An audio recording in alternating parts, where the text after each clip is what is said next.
G20, la ville de Cannes et la préfecture ont organisé une dizaine de réunions d'information dans tous les quartiers. Dans la vidéo qui suit, je vous propose de retrouver l'intégralité de l'une d'entre elles. Bien, bonsoir. Comme cela ne vous a certainement pas échappé, nous allons avoir à Cannes, les 3 et 4 novembre prochains, l'événement le plus important au niveau mondial de cette année. À cette occasion, un certain nombre, vous le mesurez bien, de dispositions seront prises qui ont fait l'objet de travaux depuis déjà de longs mois par des groupes de travail. L'un de ces groupes de travail, qui est coprésidé par David Lisnard, le premier adjoint au maire, que manifestement vous connaissez déjà, et moi-même qui suis, pour ceux qui ne me connaissent pas encore, la sous-préfète de l'arrondissement de Grasse. Nous avons été chargés de réfléchir à tout ce qui devait être fait pour que, au regard des contraintes de sécurité inhérentes, évidemment, à la venue de, on en parlera plus tard, de multiples chefs d'État et de délégations de toute nature, il puisse y avoir le minimum de contraintes, il y en aura, de circulation notamment, mais qu'il puisse y avoir le minimum de contraintes pour les habitants de la ville de Cannes. Et nous avons souhaité aussi que vous soyez pleinement informés de la façon dont ça va se passer et de la façon dont vous pouvez, si les choses sont faites au moment où elles doivent être faites, y évoluer de façon harmonieuse. Merci Madame la sous-préfète, chère Marie-Claire. Bon jour à toutes et à tous, et vous êtes très très nombreux, ce qui me réjouit parce que cela souligne aussi le sens civique et citoyen qui est le vôtre. Le but de ces réunions est d'être très concret pour évoquer les mesures de contrôle d'accès, les conséquences sur notre vie quotidienne à nous Cannois pendant les quelques jours de la manifestation.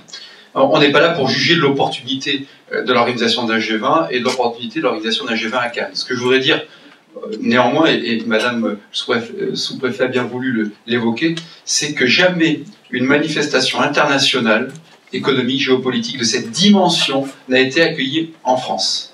Alors évidemment, c'est extrêmement contraignant et lourd à organiser.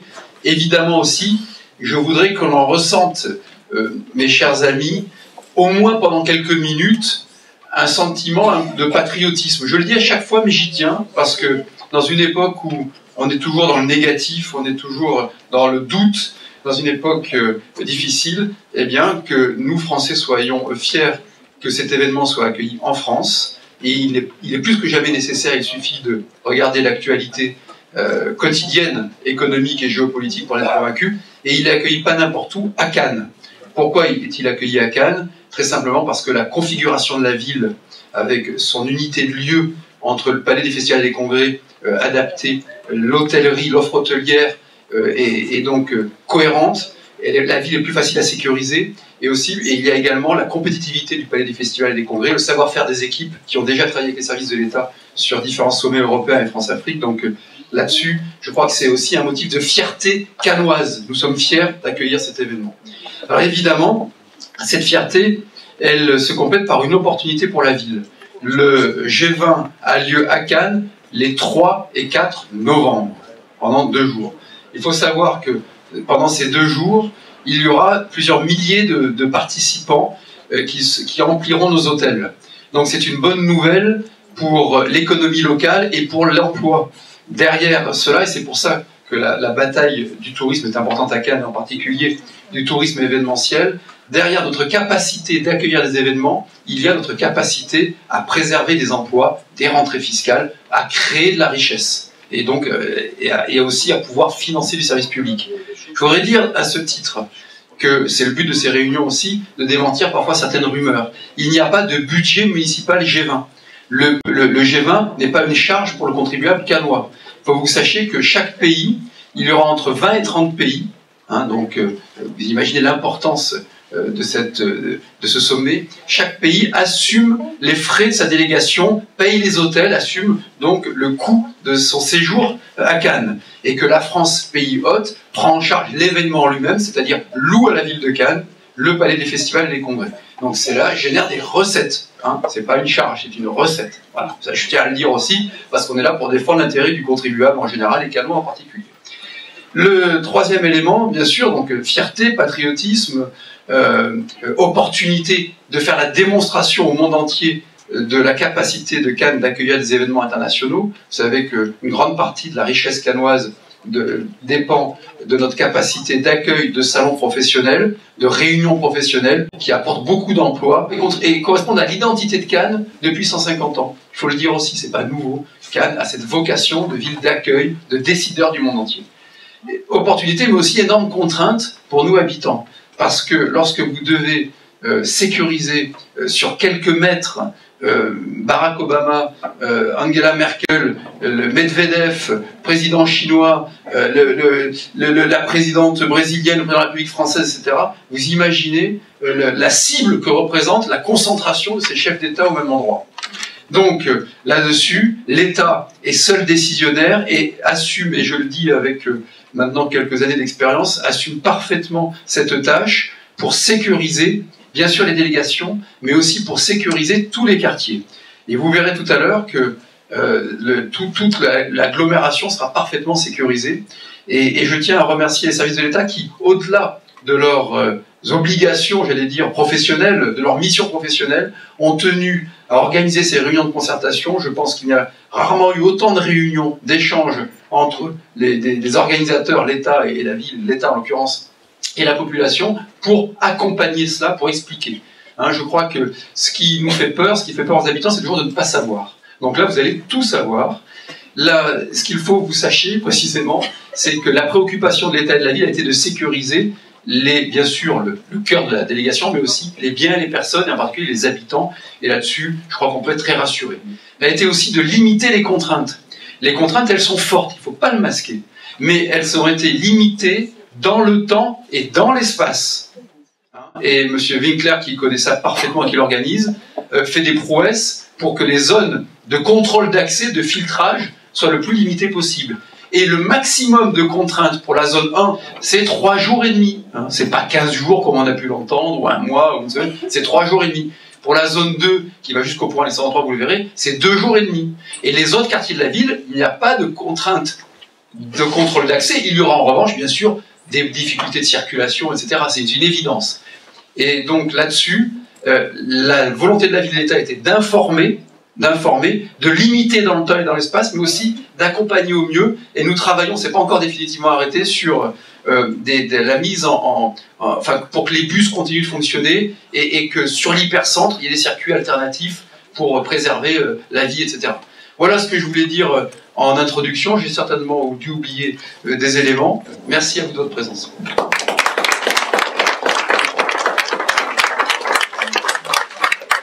Je m'appelle Jean-Éric Winkler, je suis sous-préfet chargé de mission auprès du préfet des Alpes-Maritimes en charge de la préparation opérationnelle du G20. Cannes va être mise sous cloche avec un certain nombre de secteurs. Donc nous allons mettre en place 3 secteurs. C'est la technique de l'entonnoir ou du tamis fin. La première, c'est la zone 3 qui part en clair de l'autoroute, qui se passe à l'est en direction de Valoris et Golfe-Juan et de l'autre côté, à l'ouest, sur Mandelieu. C'est une zone sur laquelle nous allons faire des contrôles sur les principaux axes et notamment les principaux carrefours, avec des moyens techniques qui nous permettront de cibler en cas de besoin tel ou tel véhicule par rapport à tel ou tel véhicule. J'en ai un seul exemple, la pénétrante qui vient de Grasse, c'est 40 000 véhicules jour avec des pointes à 4 000 véhicules heure. Donc il n'est pas possible d'arrêter tous les véhicules. Par contre, on les ciblera en fonction de nos besoins. Il y a la zone 2, qui est une zone qui s'appuie sur la voie rapide à l'est, le pont Alexandre III, et à l'ouest, la rue Dollfus, est une zone dans laquelle la circulation est possible quasiment partout, à condition d'être badgé pour la population, et si jamais vous avez des véhicules, qu'ils soient aussi badgés. Ce badge est un badge obligatoire qui doit se porter sur soi de façon apparente et doit être accompagné à tout moment de la pièce d'identité qui a servi à faire l'établissement de ce badge. C'est un binôme indissociable. Si jamais vous n'avez pas la pièce d'identité qui correspond à votre badge, vous serez refoulé systématiquement à l'extérieur et les forces de l'ordre qui seront chargées de cette mission ne sont pas des gens du cru, Ce sont des forces de l'ordre que l'on fait venir de l'extérieur pour éviter de mettre à difficulté les gens qui travaillent au quotidien sur Cannes. Donc je répète, les badges sont obligatoires. Ensuite, nous allons avoir une zone 1, qui est la zone hyper sécurisée. Cette zone est le lieu qui va servir de deux choses. La première, c'est le lieu de la conférence.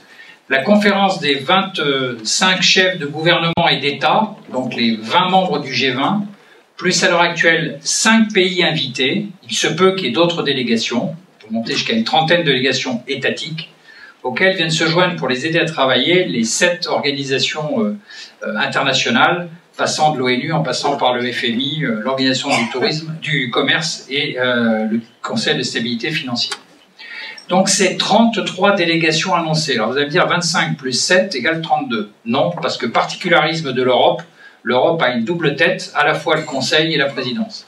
Donc on a deux. Donc à la date d'aujourd'hui, nous avons 33 délégations. Ces 33 délégations vont être logées dans un espace mini sur 4 hôtels de la Croisette, que sont le Majestic, le Grey d'Albion, le Marriott, ex-Palais Stéphanie, et le Carlton. Ce sont les seuls hôtels qui vont abriter les chefs d'État. Le reste des délégations va se loger naturellement dans les autres hôtels avoisinants. Donc sur ces hôtels, donc dans cette zone 1, il y a un badge particulier. Donc pour les gens qui résident dans cette zone 1, vos véhicules devront être stickés exactement de la même façon. La seule restriction, c'est si vous sortez avec votre voiture de la zone 1, vous ne pourrez pas revenir dans la zone 1 avec votre véhicule. Donc je le redis, si vous sortez de la zone 1 avec votre véhicule, vous ne pourrez pas revenir à l'intérieur de la zone 1 avec vos véhicules. Il faut considérer que la Croisette va être privatisée entre le 31 octobre minuit et le 4 novembre 18 h. Quand je dis privatisé, malheureusement, vous ne pouvez pas vous rendre sur la plage de la Croisette pendant cette période-là. Donc je redis, la zone 2, c'est la zone qui est en rose sur la carte. La zone 1, c'est la zone en bleu. Cette zone, donc, les 4 hôtels. Le Palais des Festivals qui, lui, va se transformer en centre de presse international capable d'accueillir 3500 journalistes. Le Palais Riviera, donc c'est le Palais des conférences. Et ensuite, il y a une extension de la zone 1 sur le vieux port de Cannes et sur la jetée du Quai Leboeuf. En clair, il n'y aura pas de trafic sur le port sera fermé, au même titre que Port-Canto, sauf que Port-Canto, qui est en zone 3, vous pouvez y accéder, vous pouvez aller travailler sur vos bateaux, faire ce que vous voulez sur vos bateaux, y pique-niquer. Par contre, il n'y aura pas de sortie en mer. Pour les gens qui ont un bateau dans le port, dans le vieux port de Cannes, il est nécessaire de demander un badge zone 1, sinon vous ne pourrez pas accéder sur vos bateaux. Maintenant, il y a les îles de Lérins. Les îles de Lérins sont classées en zone 1. On a 2 entités sur les îles de Lérins. Pour Saint-Honorat, nous avons rencontré la congrégation avec Madame la sous-préfète et les moines ont une idée lumineuse, à savoir qu'ils vont se mettre en retraite entre le lundi et le vendredi. En retraite, non, c'est vrai, c'est le terme consacré, en retraite. Et donc, il n'y aura pas de tourisme sur les îles de Lérins, sur les îles Saint-Honorat. Par contre, les gens qui travaillent habituellement pourront rejoindre de façon normale, je dirais, les îles, mais il n'y a pas d'ouverture, donc pas de retraitants et pas d'étudiants qui vont préparer des examens. Par contre, frère Maripac nous a demandé la possibilité, si jamais une délégation voulait visiter le monastère, ils seront en capacité de le faire. Concernant maintenant les habitants de Sainte-Marguerite. Les habitants de Sainte-Marguerite, eux, sont en zone 1, donc seront badgés avec le badge de la zone 1, et le bateau qui les amène sur le Quai Leboeuf continuera à fonctionner, sauf qu'il y aura une présence policière à bord et qui vérifiera les badges. Par contre, il n'y a pas d'activité touristique à partir du Quai Leboeuf sur Sainte-Marguerite. Si jamais il y a activité touristique, elle se ferait soit à partir du port de Mandelieu, soit à partir du port de Golfe-Jour. Nous n'utiliserons pas le Morée Rouge, tout simplement parce qu'au mois de novembre, la météo n'est pas forcément très bonne et les vents encore moins, et que monter sur un bateau à partir du ponton actuel est difficile. Alors, ces différentes zones, donc je le redis, sur la zone 1, les stationnements des véhicules à l'extérieur est interdit, donc toute la zone 1 sera entièrement vidée de ces véhicules, à l'exception des gens qui ont des places de parking souterrain. Pour les places de parking souterrain, il y a peut-être des adaptations qui se feront, notamment au droit des parkings qui se trouvent sous les hôtels. Je pense aux parkings qui se trouvent en dessous du Marriott, sur lequel nous serons peut-être amenés à prendre des mesures de neutralisation d'un étage ou pas. Maintenant, nous avons l'identité de tous les personnels qui ont des abonnements dessus, et donc on fera en sorte pour vérifier les voitures. Ensuite, les gens donc munis de cette pièce d'identité, je rappelle, le badge autour du cou plus la pièce d'identité.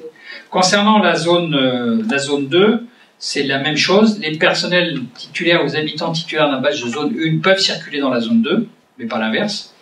Par contre, la circulation peut se faire. Si vous avez un véhicule dans un parking, vous pourrez rentrer dans cette zone, sauf que pour rentrer dans cette zone, il y aura des points d'entrée.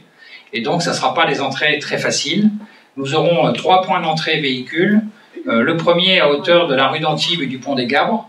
La deuxième à hauteur du marché Gambetta. Et la troisième du côté de République Dollfus. Ce sont les 3 seuls points d'entrée pour entrer en zone 2. Cette zone 2 sera activée à partir du 1er novembre à minuit. Alors pourquoi un décalage entre la zone 1 et la zone 2? Pour 2 raisons. La première, comme l'a dit David Lisnard, nous avons essayé de minimiser les désagréments pour la population cannoise. Et sur 2 domaines. Le premier, le fameux marché Fortville. Le marché Fortville est situé en zone 2, donc jusqu'au 1er novembre, il sera accessible à tout le monde. Par contre, le 2 matin pour le marché, il ne sera accessible qu'aux gens habitant en zone 2, en zone 1. Donc je le redis, le marché Fortville fonctionne normalement, sauf qu'à partir du 2, pour le marché du 2, ne pourront y aller que les gens de la zone 1 et de la zone 2. Alors, pour contrebalancer ça, nous avons mis le marché Gambetta en zone 3. Donc le marché Gambetta, il fonctionne tout le temps. D'accord ? Il fonctionnera tout le temps. Ensuite, il y avait une autre incidence assez importante, c'était la position stratégique de la gare de Cannes. La gare de Cannes se trouve à 300 mètres du palais des festivals. Nous avons pris l'option de laisser la gare de Cannes en fonctionnement. Elle va être sous étroite surveillance, en amont et en aval, pour savoir exactement ce qui s'y passe. Et si jamais on avait quelques soucis, on aurait un comité d'accueil qui pourrait se charger de supporters plus ou moins bruyants dans le train. Mais il n'y aura pas d'arrêt, on n'arrêtera pas le train et surtout on ne chantera pas la gare de Cannes, tout simplement parce que si on ne s'arrête pas à la gare de Cannes, on peut être sûr que le signal d'alarme sera tiré et ça sera pire que tout. Donc on met la gare sous conséquence, ce qui fait que l'accès à la gare se fera de façon normale. David Lisnard l'a dit tout à l'heure, étant donné qu'on va perturber un petit peu, il y a un gros travail qui est fait avec les services de la ville, d'une part pour offrir une qualité de service de transport en commun qui vont se promener autour de cette zone, et les bus qui circuleront à l'intérieur de la zone, il y aura pareil, insisté, on pourra circuler à condition d'être titulaire d'un badge de zone 1 ou de zone 2. Donc ça veut dire que pour les gens qui sont habitués, notamment à la périphérie, qui sont habitués de faire leurs courses en zone 1, dans zone 2, il faudra changer vos habitudes, changer de boulanger, mais je reste persuadé que dans la zone 3, il y a d'excellents boulangers. Deuxième raison qui nous a amené à ça, c'est que le 1er novembre, c'est donc des offices religieux pour les gens catholiques, à l'église de Notre-Dame du Voyage. Et donc c'est la raison pour laquelle nous avons mis l'église, même si elle est posée dans la zone 1, nous avons fait un accès exprès en zone 2 pour permettre le libre accès aux fidèles pour l'exercice de la messe du 1er novembre, donc il sera libre pour tout le monde. Et par contre, pour la messe du 2 novembre, il y aura restriction uniquement pour les gens de la zone 1 et de la zone 2. Le père abbé m'a dit que ça n'était pas trop gênant en termes de fréquentation sur son office. Nous avons pris exactement les mêmes accords avec les autres confessions religieuses. Il y a une synagogue, il y a quelques temples protestants anglicans et anglicans, donc exactement qui sont en zone 2. Donc voilà ce que je voulais dire sur cette périphérie. Quand vous voyez le découpage qui sera fait, je prends le cas de la rue Pasteur, par exemple.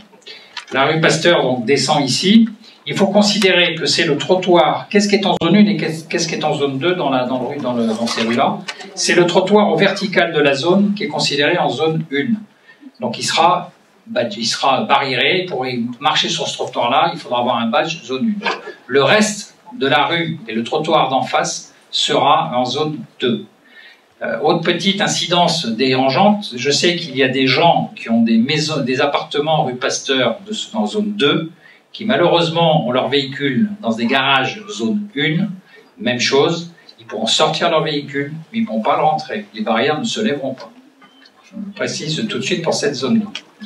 Alors, maintenant, concernant la problématique des parkings. Vous avez le parking Fortville. C'est un parking qui est situé en zone 3. Par contre, il y a des passages qui se passent en dessous, qui permettent de rentrer en zone 2 direct. Les passages seront fermés. Même chose sur le parking Ferrage. Les passages qui permettent de se rendre directement en zone 2 seront fermés. Donc, obligation de passer par la voie aérienne. Le parking de la gare restera ouvert. Maintenant, sur les parkings, alors restriction de parking, le parking du Quai Laubeuf sera fermé. Il servira à mettre les voitures des cortèges à compter du 27 octobre jusqu'au 5. Les autres parkings restent en circulation normale. Le deuxième parking qui va fermer, c'est une installation que nous allons mettre ici au Palm Beach, juste à côté.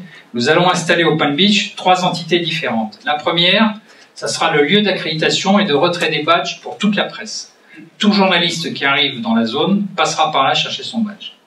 Deuxième entité, c'est le badgeage pareil des délégués. Les 2500, 3000 délégués qui vont venir ici iront retirer leur badge dans les installations du Palm Beach.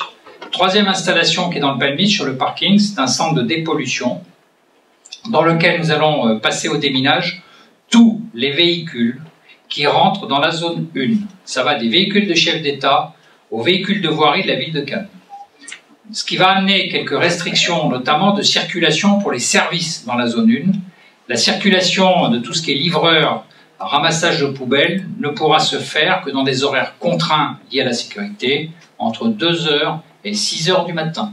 J'aurais dit 2h, 6h du matin.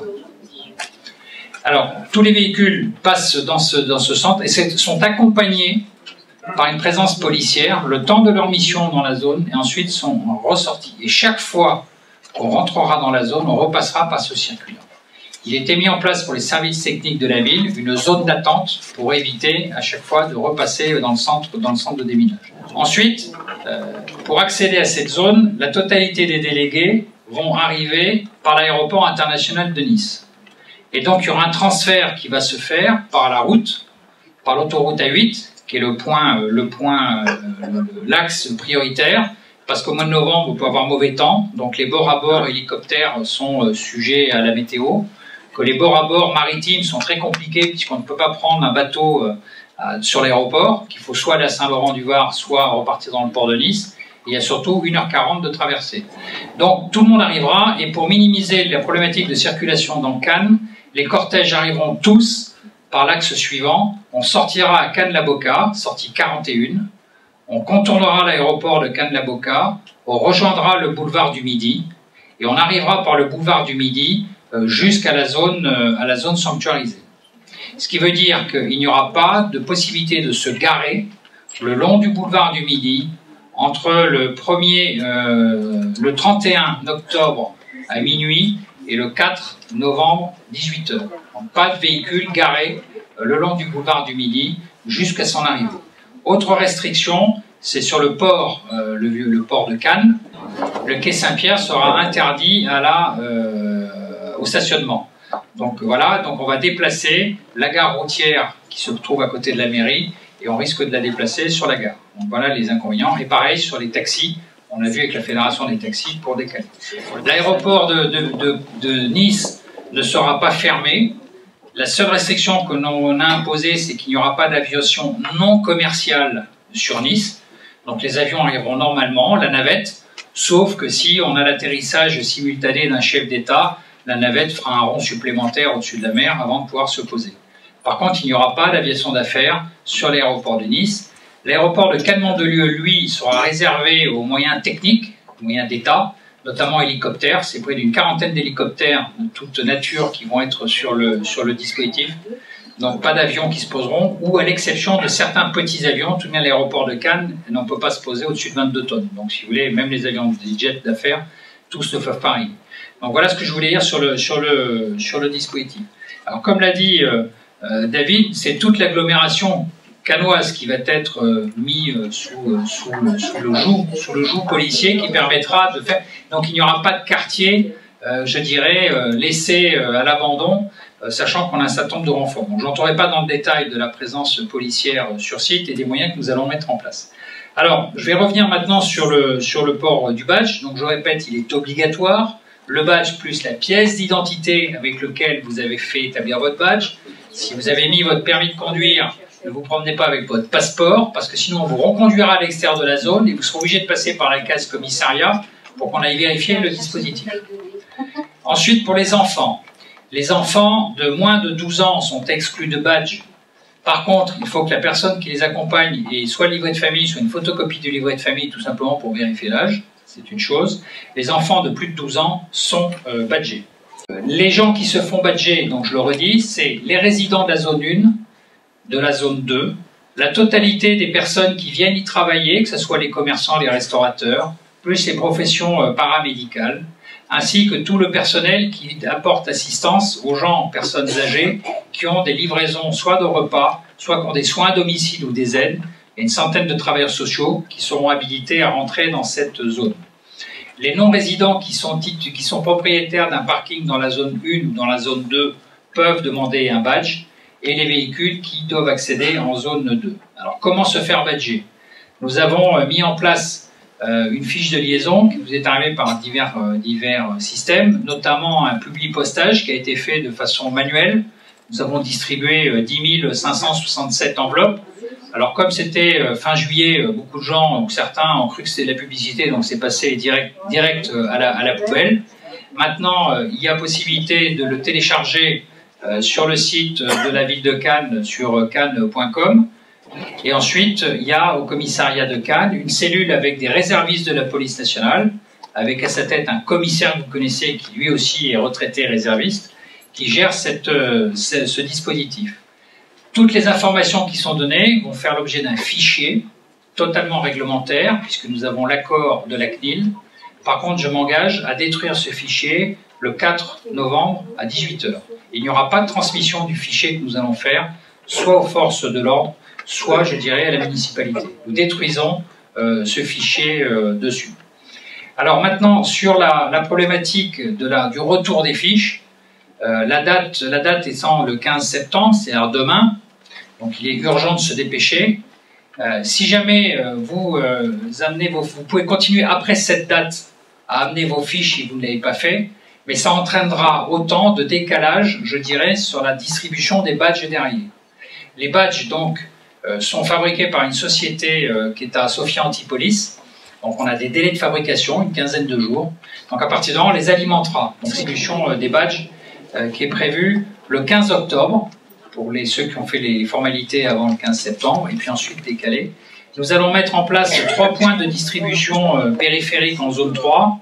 Un sur la MJC Pico, le deuxième sur le club Bellage Carnot, qui servira aussi en finale de point de regroupement, donc au moment du sommet, pour les retardataires pourront aller rechercher leur badge là, et c'est là qu'on mettra un système de badge d'urgence pour les têtes en l'air, ou pour les grands-parents qui risquent d'avoir de la famille qui vient, parce que je rappelle que nous sommes dans les vacances scolaires de la Toussaint, et si jamais vous n'avez pas fait les opérations de badgeage. Et dernier point, c'est le club Bellage Notre-Dame.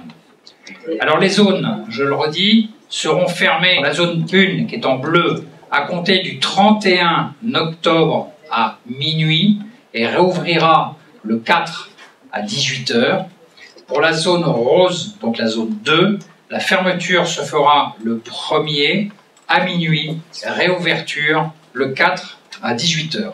Pour le trait des badges, les trois centres que j'ai donnés se verront attribuer des lettres. Et donc, en fonction de votre lettre, vous pourrez les retirer. Donc, on vous préviendra de la zone dans laquelle vous retirez vos badges. Pour l'information, donc il y a un certain nombre de systèmes qui vous le permettent. La première, c'est que la préfecture des Alpes-Maritimes a un numéro qui est le 04 93 72 21 00, affiché là, sur lequel on est capable de vous réguiller. Ensuite, on a la même chose avec le commissariat de Cannes, sur lequel on a mis une cellule qui, en gros, pour l'instant, du lundi au vendredi jusqu'à 20 h le soir, est capable de répondre. C'est une ligne dédiée, vraiment G20, c'est pas la ligne classique du commissariat, il y a une ligne, c'est un numéro spécial. Et ensuite, surtout, il y a le service Allo Mairie Plus, qui est capable de refaire exactement la même chose. Nous avons donné à tous les personnels qui arment ces points de téléphone une fiche technique sur laquelle il y a toutes les questions qu'on a pu serrer. Et ensuite, vous avez une foire aux questions qui se trouve sur Internet. Ensuite, nous allons utiliser par un partenariat des conventions que nous avons avec Radio France pour faire un certain nombre de diffusions d'informations de maintenant jusqu'au sommet. Le G20, c'est aussi 5 événements qui vont se tenir pratiquement de façon concomitante. Donc on a une semaine 44 qui est extrêmement chargée. Le premier, c'est que nous allons avoir un sommet social dit Labour Summit ou Labour 20 qui va regrouper les centrales syndicales mondiales, les grandes organisations ici à Cannes les 2 et 3 novembre prochains. Nous allons avoir un B20, un Business Summit ou Business 20 qui va regrouper les 100 plus grands présidents de grandes sociétés mondiales, plus les 20 ministres des Affaires, des Finances qui seront présents. Même chose. Pour le B20, la localisation est déjà calée, il s'agit du Martinez, parce que quand vous avez posé la question, et quid du Martinez? Donc le Martinez à 50% abrite le B20 et 50% une délégation importante qui viendra y loger. La totalité du Martinez est prise. Le L20, ce n'est pas encore calé tout à fait, parce qu'il nous faut à la fois des salles de réunion et des salles et des chambres. Ensuite, nous avons sur l'agglomération niçoise un événement qui s'appelle le YES, qui est le Young Enterprise Summit. Donc là, on a 400 chefs d'entreprise mondiaux qui vont arriver sur Nice, et là pour une période un peu plus longue, entre le 1er novembre et le 4 novembre. Et enfin, comme tout sommet de ce type, il y a forcément des gens qui ne sont pas d'accord. Donc nous allons avoir une contestation canalisée. Cette contestation est en train d'évoluer. Et comme ils savent très bien qu'il sera quand même un peu compliqué d'arriver en masse du côté de Cannes, qu'ils veulent faire une manifestation, la manifestation s'est déplacée de l'autre côté de la rive du Var, et donc la manifestation aura lieu dans l'agglomération niçoise. Donc comme on l'a dit tout à l'heure, c'est un minimum d'embêtement. Il y a deux recommandations que je ferai. La première, c'est les déplacements pour aller sur Nice ou partir utiliser le train plutôt que la voiture. Je vais être très clair, parce que 33 délégations sur l'autoroute pour arriver seront étalées sur 48 heures.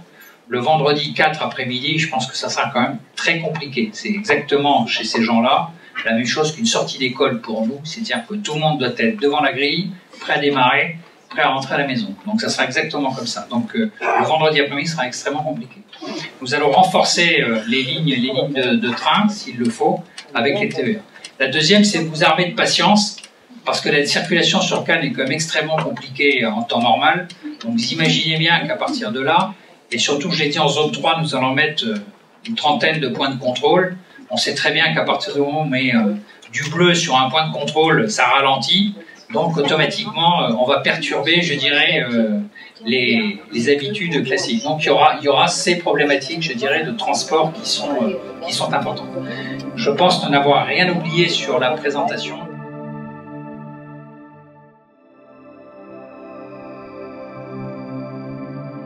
Si vous avez des questions, n'hésitez pas, composez le 0810 021 022 et on se retrouve très prochainement pour savoir comment retirer son badge.